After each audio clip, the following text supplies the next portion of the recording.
channel. This is Gamer Dom and another edition of Rambles. So apologies first of all for the lack of content for the last couple of days. On Monday night I was all ready to have a game with my on-marker shoot and scoot, ready to stream it out, and my computer started to play up, and I started to fiddle around with it and try and get it sorted out. Couldn't get it worked out, and it transpired the hard drive had failed. So I had to get it sorted out, get it fixed, new hard drive, and then try and set the damn thing back up again how I liked it. All my settings went to shit, everything went to pot. I mean, I suppose I didn't lose any data, so that's good because they were able to rescue it all from the old drive, but so something at least. But yeah, not really what I want to be doing. So apologies if sound quality is a bit crap as well. All the settings I had have gone, so I've had to try and rework them together, and yeah, some are working better than others, shall we say. Anyway, enough of my trials and tribulations, but I just thought you'd like to know why I haven't been able to do a video for a couple of days, and that is the reason. Hopefully now back on track, and hopefully can get back to do a bit of streaming again. So anyway, what's in this edition of Rambles? Well, we've got more details on the new French heavy tank line, so we'll look at those. We've also got look at some new maps, old maps reworked, and a brand new map. Yeah, but don't get too excited. And also a look at the second iteration of the test server, some amendments to some of the tanks, and lots of other stuff besides. So let's go and take a look at the first thing. So we've got a bit more information now about what the alternative French heavy tank line will look like. This is Daily Bounce, but there was other stats on various other sites this week. So you remember we talked about this in Rambles a couple of weeks ago. The idea that this line will focus on armour and single shot guns, as opposed to the autoloaders that the current heavy tank line has. So it'd be kind of a bit like the Liberté that's in the game, the premium tier 8 French heavy tank that has armour and a pretty reasonable gun all round. So the AMX 65T, I wonder how much that weighs. That's the tier 8 French heavy tank. Looks kind of cool. This is it. Got that sort of same beak that you get on the Chinese tier 8 heavy tank, the 110, the 110. Yeah, interesting. So that's what this thing looks like. Stats wise, 1550 hit points, 100mm gun. I think it has a couple of options of guns. Yes, it does. So there's a 100mm or 120mm gun. The 100 has penetration of 232, 263 and 50 and 300 and 400 DP average damage. So pretty accurate, not very well, sort of average penetration.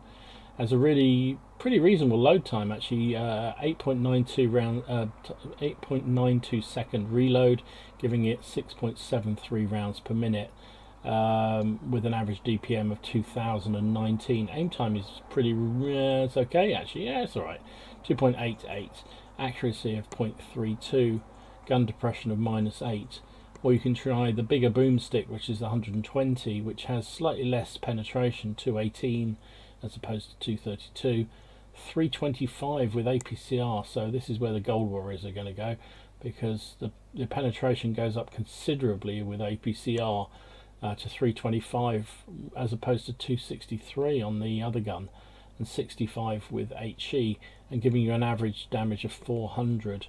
You pay for that in terms of DPM though, because the DPM drops to 1800 because your load time is 13.23 and rate of fire 4.5 rounds per second.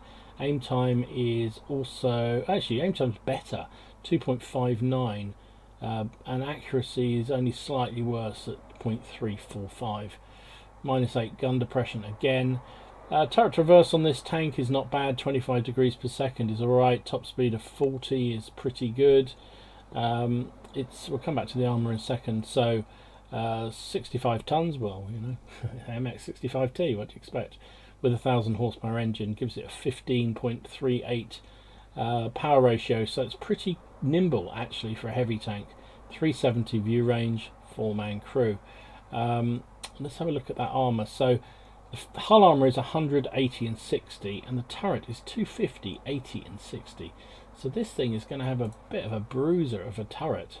And you can see this, I mean, there's a bit of a weak spot, appears to be under the gun, but other than that, it's not massively angled. It's a shame it doesn't go back like that. But that front plate will be pretty good. 100mm with that kind of angling will be pretty good, although you'll have to be careful of that beak that there is. Yeah, see, this will cause you problems, but not a bad armor profile. 250 on the front of that turret. Looks like there's some spaced armor around the gun, as you'd expect. These bits here look a bit flat, so they might be a bit. I'm trying to look at the color ratio, so they're probably around 180. So that looks like that could be a bit weak to the side of the gun here. But anyway, bit of armor. Not used to that if you're a Frenchie, that's for sure. So the tier 9 is the AMX M4 Melee 51, which looks like a sort of grown-up version of the Liberté. Looks really, really nice. So let's have a quick look at the pictures. That's nice. Looks like a cross between, well, it looks a bit like the AMX 30B, doesn't it? Big turret, big gun. Nice looking thing. Nice looking tank. You can see the similarities with the Liberté there. So let's look at this stats. 1,900 hit points, 120mm gun or 127mm gun. Let's look at the two of them. So the 120 gives you 257 average penetration, 325 with APCR, 65 with HE, and 400 average damage. The bigger gun, slightly bigger gun, 7mm bigger, gives you 242, so slightly less pen. Actually a lot less with the premium rounds, only 250, so it's only 16 increase on premium. That's going to upset a lot of wallet warriors, that's for sure. But you get an extra, so you get an extra 70 average damage, but you lose penetration, particularly on your premium rounds. It's not really worth it, is it? I don't think. Let's have a look at the other stats. So reload time of 10, just over 10 seconds with 120mm, 11.9, nearly 12 with the bigger gun, 5.96 rounds per minute with 120, 5, just over 5 with the bigger gun. Aim time 1.92 versus 2.21. DPM is pretty much identical actually, 2,300 on both counts. Accuracy of the 120 is an excellent 0.30, whereas with the 127 is 0.32. Minus 8 gun depression. So to me the 120 just seems the obvious choice with that gun, but hey, we'll have to see what it's like when it actually comes to the real server or even a test server. 28 degrees per second turret traverse, 40 kph, 28 degrees per second hull traverse, 29 turret traverse is actually pretty good for a heavy tank, and 40 top speed, 15 in reverse. Come back to the armor again, 73 tons, 100 again the 1000cc engine, giving you 13.7 power ratio, which again is not too bad at all. 380 view range, so it goes up another 10. Now what is annoying here is it has a 5-man crew. The tier 8 has 4, the tier 9 has 5, so you're going to have to train up presumably a radio man to go into this tank, which is a little bit annoying, or which means he won't have any, probably won't have any skills that the other two are likely, or the other 4 crew members are likely to have. Well, they certainly have 1 crew skill, they'll probably have 2 and maybe even have 3 skills, and he'll have none, so that's a bit of a pain in the arse. So yeah, annoying factor. Unless you want to use your gold to change another crew member you've got somewhere else and change their specialty into being the radio man, presumably for this heavy tank. That's another route you could do it. So yeah, not so good. But the armor values on this are fantastic. 180, 60, 40 on the hull, 300 on the turret, 80 and 40. Oh, shut up. Where's the color skips? I've gone too far, that's why. Yeah, 300 hull turret is just immense. I mean, yeah, look at this thing. You've got a pretty slopey front plate. Oh, wow, this thing is going to be a beast. Again, very little side armour, so these things can't really side scrape. It is so like the Liberté. All this line is so like the Liberté. Very, very strong frontal armour, but you can't afford to do any kind of angling really, or very minimal angling, because the moment you do, you start exposing weak spots like this here, and also your side armour, which is paper thin. Yeah, look at that. That's really bad side armour. So it's keep your fronts forward all the time, or get in a hold down position, because that 300 average protection on the front of that turret, if you get into hold down position, boy, there's very little that will go through that. You're talking sort of Emile levels of turret strength there, so that's pretty wicked. Very nice indeed. Good looking tank as well. I like the look of that tier 9. So the top of the tree on this new French tank heavy tank line is the AMX M4 Mille 54. This thing looks an absolute beast. Absolute beast. Now remember, all the stats here are from the Super Test server. We don't know whether they'll be implemented in exactly this way, or indeed if this line will come into the game, but they're certainly testing them. Nice looking tank. Really, again, nice looking tank. Those Frenchies have some sexy tanks. Not as good as the Brits, obviously, but pretty sexy. There you go. That's what it looks like. Let's have a look at some of the stats. 2,200 hit points is not fantastic, actually. It's one of the lower heavy tanks. You've actually got 2 gun options, which is unusual at tier 10. You've got 120mm and 130mm. So let's look at each of those. 120 gives you 264 penetration with standard and 325 with APCR and 400 average damage. With the bigger gun, you get slightly less pen, 250 and 280. So again, pathetic premium shell, and actually the premium is AP. So it's a premium AP shell, not an APCR round, unless that's a typo. But damage goes up a lot, so you go from 400 to 560. So yeah, it depends if you want the bigger alpha or not. Reload time on the slightly smaller gun, 120, is 9.88, giving you 6 rounds per second, 6 rounds per minute. The 130 is 14 reload time and 4.2 rounds per second. I've done it again, per minute. God damn it. Aim time is also considerably better on the smaller gun, 1.73 as opposed to 2.11. And DPM, not much in it actually, 2,400 with the 120, 2,300 with the 130. Accuracy of 0.28 is outstanding.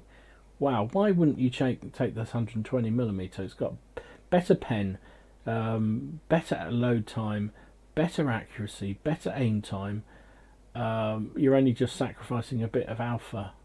But that's not much. It's only 100 DPM difference. It just seems to me no-brainer there. -8 gun depression, which is pretty damn good. Turret and hull traverse is 32 and 33, which is pretty good. Top speed of 40, which is fairly consistent across the whole higher line with this tank. 80 tons, 1,200 horsepower engine this time, giving it 15 power ratio, which is very good for a heavy. 390 view range, again the 5-man crew. Let's look at the armour, because that's what really makes this special, this tank. Where's my armour? There it is. So hull armour is 220, 60, 40. Turret again 380, 40. That is pretty immense. Again, really, really strong turret armour. And you haven't got much to aim at in terms of these cupolas either. So these side bits here are weak spots, so if you over angle, these become flat and easily penetrated. It also looks like the lower plate is pretty weak, but if you can just angle a little bit so the shot, put this bit behind a wall or something so the shot comes across this front plate, good luck penning it. Also, if you can get into hold down position and keep this turret safe, you will be laughing all the way to the bank. In terms of bounces, side armor again is garbage, as is the turret side armor. nothing on the rear at all. But pretty impressive armour. And as I say, very much in the mould of the Liberté. If you've been playing the Tier 8 Premium heavy French tank, the Liberté, this will have very, very similar style of play, I would think, this 8, 9 and 10 in this line. And clearly that's what the Liberté will be useful for in terms of training up the crew for that tank, for that tech tree, when we see it. No idea when it will arrive, indeed if it will arrive, but the fact they're super testing it means that they're pretty serious about bringing these tanks in, because generally they don't super test 3 tanks at the same time, unless they're serious about implementing. So we shall see. Watch this space. But let me know what you think. Are you excited about a French heavy tank line with armour? Is armour just a bit too redundant now, given the how much gold is spammed around the place, or what? I think there still is a place for armour. I still think it does play a part, but we'll see. We'll see what it's like when we finally get to play with these things. So the second version of the test server is about to go up, or has just about gone up. Anyway, very soon. And they've made a few more modifications to some of the changes there. So Conqueror is getting better gun depression from -7 to -10. That's great news, because it really was lacking with that. The Super Conqueror, dispersion on the whole movement reduced by 25%, so it's going to be much quicker or much more accurate when it rotates now. Hull rotation, so dispersion on whole movement is 25%, on whole rotation is 20%, turret rotation by 29%. Still not as good as the FV215B, but hey. Reload time decreased from 9.3 to 8.7 seconds, so that's good, because that's bringing it in line with what the FV has now. So they've realised that actually the FV was a better tank. So they're making the Super Conqueror at least at the same level. Health buffed by another 50 health, which is something, and the gun depression, changed the gun depression angle from 7 to 10 degrees on the Super Conqueror, so that matches the Conqueror. So that will make the Super Conqueror a little bit better. You see, I did a video some time ago about, a couple of weeks ago, about how shitty the Super Conqueror was, or how disappointing it was. Not shitty, but it looks like they're going to be giving it a little bit of tweak, so that's good. Conway, they've gone the other way. They've realised that having it running around at 50 kph is just too quick, so they've reduced it down to 40. And reverse speed has gone from 20 to 15. I think that's a good move. I think the Conway was getting a little bit too good. And the ship barn has gone back to the same speed as it is now on the live server. So no longer is that thing going to be running around like a blue-ass fly. But you do get the better gun handle, better turret rotation. You do get the better gun depression and the better gun handling. So that's good. FE4202. Changed the turret armor and reverted it back to how it is on the live server, basically. So the FV was going to get a super turret, bit like the other British mediums, but given the fact it's got huge buffs and everything else, that's obviously made it a little bit too powerful. So they've nerfed that change and taken it back to the original turret that it currently has on the live server. Type 59 gets extra shells, so that's good. With its better gun handling, it obviously was running out, so it's gone from 34 to 50. And that's FE215B is the one that's been swapped out, and you will get an HD model of that. So yeah, a couple of changes on the test server. I think the Super Conqueror one's to be applauded, because that thing really was very disappointing, and I think the changes to the Conway and the ship barn is probably a good thing as well. They were a little bit overpowered with the changes they've got, so at least they're looking at the patches, they're looking at the scores and the results of the test server and making changes accordingly. So yeah, got to salute that. Well done. So Wargaming are continuing its work to remove cheats from the game. So another load of, in fact the 6th round of sanctions were applied against players who are running illegal mods primarily, or certainly violating the fair play policy. So you had quite numbers are dropping, which is good, I guess, and they're proportional to the number of players on the servers. So Southeast Asia, you had 168 and 45 permanently banned. Russia, 13,000 given a warning and 3,000 banned for good. EU, 2,000 given a warning and 700 banned for good. And North America, 264 given a warning and 71 banned for good. So good to see they're continuing their work, stopping, removing cheats from the game. We know it happens, and it's sad that people feel they have the need to cheat at what's just a bloody game. But hey, I guess that happens in all walks of life, and maybe they don't see it as cheating; they just see it as stretching things a bit, you know. But it's very clear what rules are, what mods are allowed and what aren't allowed, and if they give you a distinct advantage, then they're not allowed. Simple as that. So make sure when you're up, if you are using mods, and I know increasingly people don't use the mods, mainly because there's a lot of functionality now within the main game, and in the past you used to have to get mods because it just didn't give you enough information. Now there's a lot less need for them, I guess. I still prefer using the odd mod here and there. In fact, I use quite a few, but I make sure that I get it from somebody who guarantees that the mods in their mod pack are legal.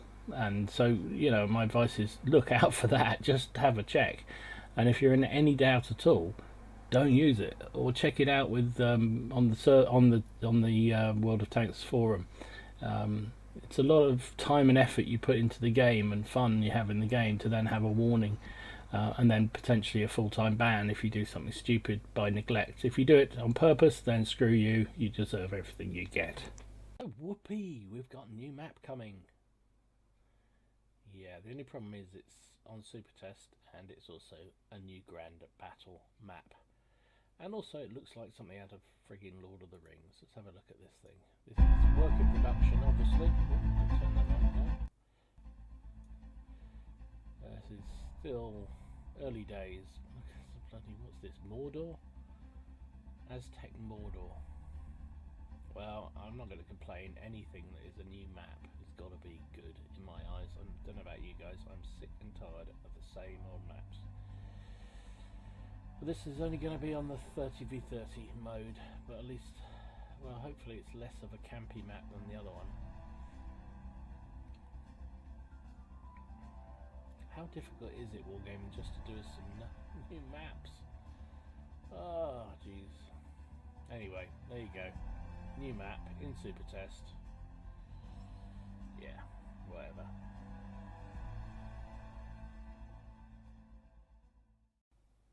So a new sandbox is due to go live. I believe it's the 11th of October. So reminder, sandbox is where Wargaming try out things before they get to the test server or even to the super test. So they've tried out all the different changes. They've been trying out new penetration changes. They originally changed the artillery in the sandbox first, try it out, see what happens, and then either discard or continue with them. So one of the things they're trying out in the next super test will be the new HD maps. How long we've been waiting for. You know, they keep going on about the reason why there's no new maps is that that they're working on the HD versions, and yet they seem to have taken forever to get them. So yeah, super test or sandbox, sorry, not even on the test server, we'll see new HD versions of these maps: Sand River, Redshire, Properovka, Meravanka, Mountain Pass, Mines, Himmelsdorf, El Haluf, Cliff, Abbey and Steppes. That's pretty much all of them, isn't it? That's pretty much all. I know there's some winter variants of these things, but basically that's all the maps. Basically HDified. Now admittedly it looks lovely. All the rendering we've seen of them looks really, really cool. But we need new maps. Brand new maps, not just pretty maps, please, Wargaming. Now, PC World of Tanks, if you ever get the idea of doing this, I am leaving the game. Simple. This is just disgrace in a historical type game. This is a Blitz tank that's basically, you can see it's from Warhammer universe. Another one of these tie-ups that Wargaming have introduced. At the moment it's only planned for Blitz. If you've played that tabletop game, you'll be familiar with those sort of tanks. So this will be a tier 7 tank with a clip 80mm gun. It's not just cartoon tanks, just drives you insane. And there's another one here. This is the Vindicator tank destroyer. I mean, you know, come on guys, come on. It's not Cartoonville, really.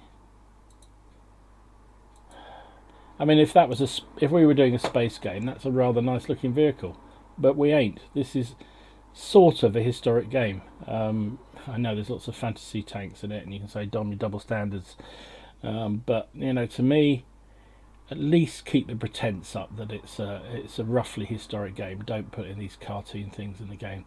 At the moment, they're just in Blitz, but you know, clearly Wargaming, as we saw from the Q&A with Victor in my last week's rambles, he's looking at alliances and opportunities to co-market, as the words are, with other companies, big brands that will encourage new players into the game. And one of the ways to do that is to do things like these cartoon tanks. So I understand why they're doing it. I just think it's got no place in the game in my book. But maybe I'm way off beam. Maybe I'm just too old. And not that I don't like Warhammer. I do. I have played Warhammer quite a bit. I have several Warhammer armies somewhere in the loft probably. But it has a time and a place, and that's not in World of Tanks.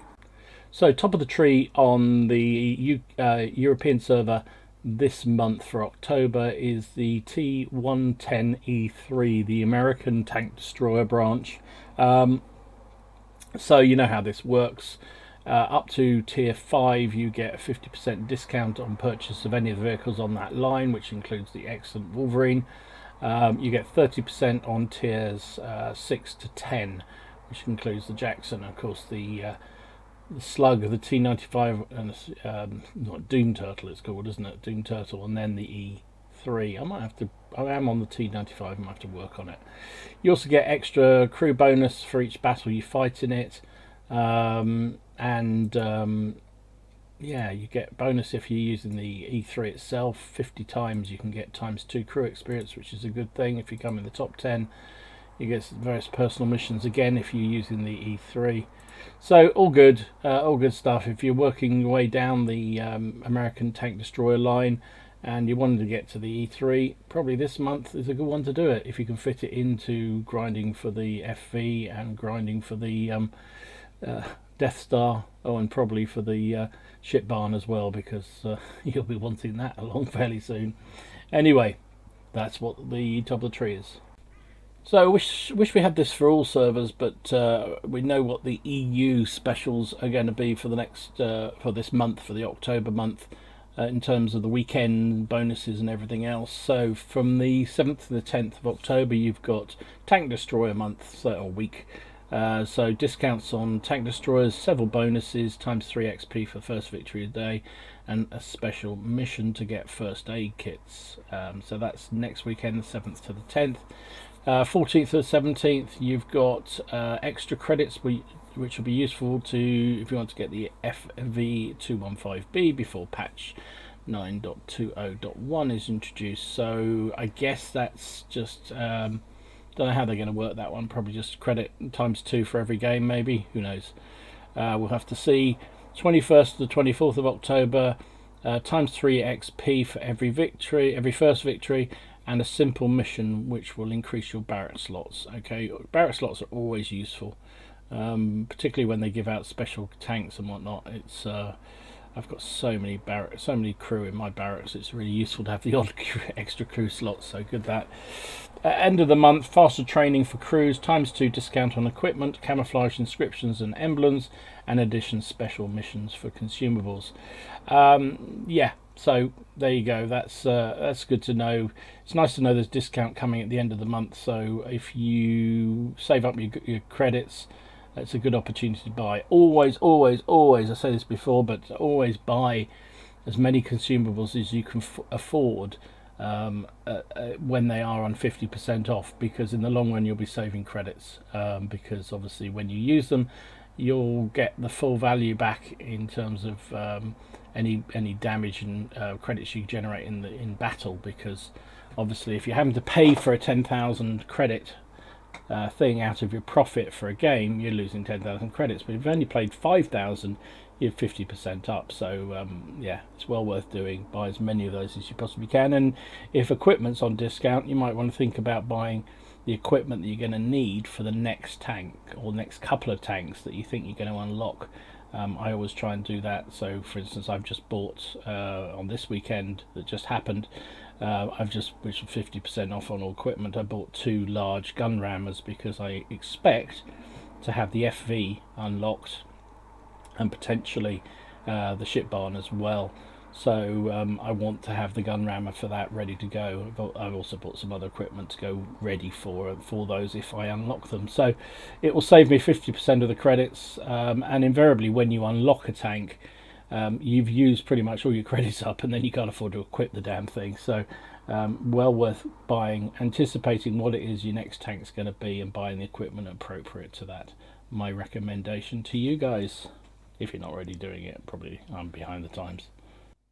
Anyway, I hope you enjoyed this edition of Rambles. If you did, give it a like, and if you haven't already done so, please subscribe to the channel. It's free, it's easy, it means I get to see that my people are interested and are interested in watch my videos, and I really appreciate those who have subscribed in the past. In the meantime, enjoy your games. Just have fun. That's all that matters. It's just a damn game. It's not the end of the world when you lose. It's not the best thing in the world when you win, honestly. It's just a damn game. And I'll see you again soon. This is Gamerdom signing out.